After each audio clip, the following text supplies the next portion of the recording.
दोस्तों आज हम लोग पढ़ेंगे ऑक्सीजन के बारे में।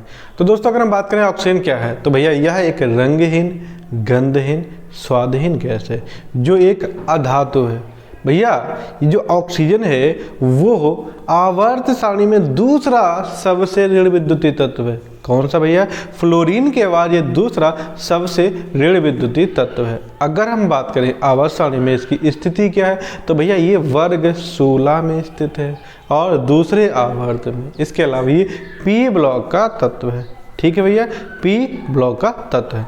अगर इसके हम बात करें परमाणु क्रमांक की, तो इसका भैया परमाणु क्रमांक 8 है और प्रतीक चिन्ह इसका O है। देखो आ से ऑक्सीजन, आ से 8 और O मतलब अंग्रेजी का जो O लेटर होता है वो इसका क्या है दोस्तों? सिंबल मतलब प्रतीक चिन्ह है। अगर इसका हम पूछें उपयोग क्या है, तो भैया इसका उपयोग क्या है? जितनी भी दहन क्रिया होंगी ऑक्सीजन चाहिए, श्वसन क्रिया होगी ऑक्सीजन चाहिए, चाहे पेड़ पौधे श्वसन करें चाहे हम लोग जीव जंतु करें तो उनको भी क्या चाहिए? ऑक्सीजन चाहिए।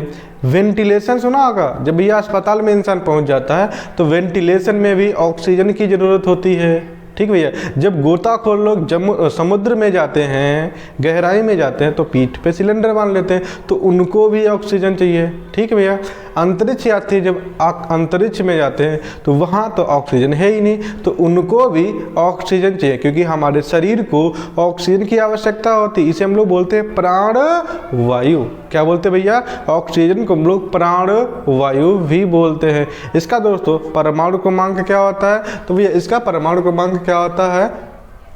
8 होता है। प्रतीक चिन्ह क्या होता है भैया? इसका अंग्रेजी का O लेटर होता है। O2 दोस्तों जो होता है इसका वो अनुरूप है और ये है परमाणु है। परमाणु ए, अगर इसके हम परमाणु भार की बात करें भैया, किसके? परमाणु भार यानी ऑक्सीजन मतलब O का परमाणु भार भैया 16 होता है, क्योंकि इसका जो नाभिक होगा उसमें 8 प्रोटॉन 8 न्यूट्रॉन होते हैं और नाभिक के चारों ओर 8 इलेक्ट्रॉन चक्कर लगाते हैं। तो भैया अगर हम इसके परमाणु भार की बात करें तो भैया इसका तो हो जाएगा 16, लेकिन O2 का कितना हो जाएगा भैया? 32 हो जाएगा। ठीक भैया, O2 का हो जाएगा 32। इसकी संयोजकता तो भैया ऑक्सीजन परिवार के सभी तत्व भैया उनकी संयोजकता 2 है तो इसकी भी 2 हो गए। इसके इलेक्ट्रॉनिक विन्यास की बात करें, किसके भैया? इलेक्ट्रॉनिक विन्यास, तो इसका इलेक्ट्रॉनिक विन्यास होता है भाई 1s2 2s2 और 2p4 अर्थात 2,6। भैया अगर हम बात करें ऑक्सीजन की, तो जो हमारा वायुमंडल है उसमें 21% ऑक्सीजन है। कितनी भैया? 21%। हमारा जो ह्यूमन बॉडी जो शरीर है इसमें 65%, कितनी भैया? 65% ऑक्सीजन होती है। अगर हम बात करें ऑक्सीजन हमको प्राप्त कहाँ से होती है, तो हमारे जो आसपास जितने भी वन हैं, जंगल हैं, सभी से ऑक्सीजन प्राप्त होती है। इन पेड़ पौधों से हमको क्या मिलती है? ऑक्सीजन। इसके अलावा जो महासागर हैं, देखा सागर चारों तरफ जल ही जल, तो महासागरों से लगभग 50% ऑक्सीजन प्राप्त होती है। तो भैया 50% हमको महासागरों से मिल गई और हमको वनों से मिल जाती है। जो दोस्तों आप लोगों ने सुना होगा पृथ्वी के लंग्स यानी पृथ्वी के फेफड़े हम लोग किसे कहते हैं? जंगलों को। कहाँ के जंगलों को? अमेजन के जंगलों को। अमेजन के जंगल कहाँ है भैया? दक्षिणी अमेरिकी जो महाद्वीप है वहाँ पे अमेजन के जंगल पाए जाते हैं, जिन्हें हम लोग पृथ्वी के फेफड़े कहते हैं। सबसे ज़्यादा ऑक्सीजन हमको वहाँ से प्राप्त होती है। ऑक्सीजन दोस्तों हमको प्रकाश संश्लेषण के दौरान प्राप्त होती है। किस दौरान भैया? प्रकाश संश्लेषण के दौरान जब पेड़ पौधे अपना भोजन बनाते हैं। क्या बनाते हैं? भोजन किस रूप में? ग्लूकोज के रूप में। तो भैया वो अपना ग्लूकोज बना लेते हैं और हमको O2 दे देते हैं। तो वही इसीलिए तो हमारे जो पेड़ पौधे होते हैं वो बहुत ज़्यादा ऑक्सीजन। अच्छा ऐसे कौन से पौधे हैं जो 24 घंटे ऑक्सीजन देते हैं? तो भैया पहला पीपल, दूसरा नीम, तीसरा तुलसी, चौथा एलोवेरा। तो भैया ये ऐसे 4-5 पौधे हैं जो हमको 24 घंटे ऑक्सीजन देते हैं, तो इनको आसपास अपने लगाना चाहिए। ठीक है दोस्तों, तो हम लोग अगर बात करें परमाणु में इसके इलेक्ट्रॉन कितने होते हैं भैया? 8 होते हैं। प्रोटॉन कितने होते हैं? 8 होते हैं। और न्यूट्रॉन भैया ये भी 8 ही होते हैं। तो इसके उपयोग तो हम लोगों ने देख लिया भैया। ये था हमारा नाभिक और नाभिक के चारों ओर ये इलेक्ट्रॉन भैया चक्कर लगा रहे हैं। इनकी संख्या भैया कितनी है? 8 है। जब इंसान वेंटिलेशन में जाता है, देखो ज़रूरत होती है, अंतरिक्ष में जाता है तब इसको ज़रूरत होती है, गोताखोर जब गहराई में जाते हैं तब ज़रूरत होती है। तो भैया प्रकाश संश्लेषण में क्या था, सूर्य का प्रकाश चाहिए हमको कार्बन डाइऑक्साइड चाहिए और नीचे से हमको जल चाहिए। इस दौरान हमको क्या मिलेगा, जो बनने वाला मुख्य उत्पाद होता है वो दोस्तों ग्लूकोज होगा। यानी प्रकाश संश्लेषण के दौरान जो बनने वाला मुख्य उत्पाद है वो ग्लूकोज है। और इसके अलावा जो हमको ऑक्सीजन मिलती है वो हम लोग श्वसन में यूज करते हैं, पेड़ पौधे भी ऐसे ही करते हैं। आगे देखते हैं हम लोग, अगर हम कहें आवर्त सारणी में इसकी स्थिति क्या है, तो भैया जो हमारे आवर्त सारणी में इसकी स्थिति है, वर्ग कहिया कौन सा भैया 16, आवर्त द्वितीय आवर्त है, ब्लॉक भैया कौन सा है, पी ब्लॉक है। अगर हम इसके समस्थानिक की बात करें तो इसके 3 समस्थानिक है, कितने भैया 3, यानी O8 16, O8 17, O8 18।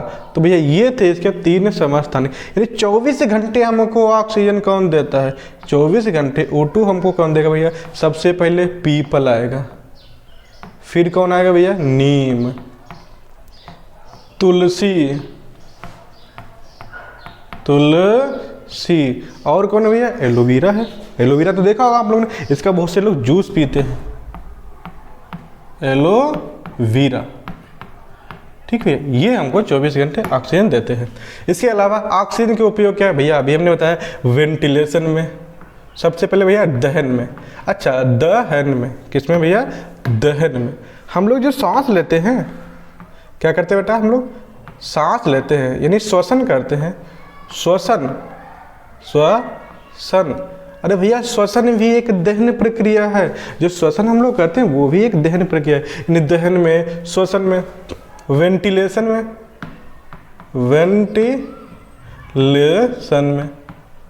ठीक है भैया, जितने भी अच्छा, अपघटन, जैसे मान लेते हैं हमने कोई चीज, मान लेते कोई जीव जंतु मर गया तो वो सड़ेगा गलेगा, यानी अपघटन में भी हमको ऑक्सीजन चाहिए। अपघटन में किसमें भैया, अपघटन में भी हमको क्या चाहिए भैया, ऑक्सीजन चाहिए। ठीक है भैया, इसके अलावा ऑक्सीकरण होता है जिन चीज़ों का, यानी ऑक्सीकारक बनाने में भी, ऑक्सीकारक बनाने में भी हमको ऑक्सीजन की आवश्यकता होती है। हमारे शरीर में कितनी होती है भैया, 65% ऑक्सीजन होती है, वायुमंडल में 21% ऑक्सीजन होती है। अभी हमने आपको बताया था जो अमेजन के जो वर्षा वन होते हैं वो भैया कहाँ पाए जाते हैं, दक्षिणी अमेरिकी महाद्वीप में। अगर हम बात करें ऑक्सीजन का और क्या उपयोग होता है, तो ऑक्सीजन का जो एक होता है अपर रूप, इसका भैया क्या होता है, एक अपर रूप, नाम तो सुना ही होगा, O3, और उभार कितना होता है भैया 48।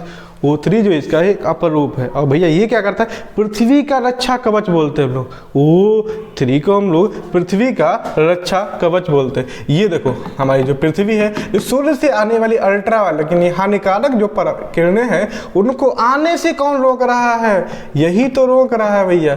इससे क्या होता है, हमको त्वचा कैंसर नहीं हो सकता है, यानी अगर अल्ट्रा वायलेट किरणें आ जाएंगी तो हमको स्किन कैंसर हो जाता है। यानी इनसे बचाने के लिए हमको क्या चाहिए होता है, O3। ये हमारे पृथ्वी का क्या है भैया, रक्षा कवच है। तो दोस्तों ये था हमारा ऑक्सीजन। आप लोगों को वीडियो अच्छा लगा तो इसे लाइक करें, शेयर करें तथा दोस्तों के साथ वीडियो को शेयर करें और चैनल को सब्सक्राइब करें। धन्यवाद।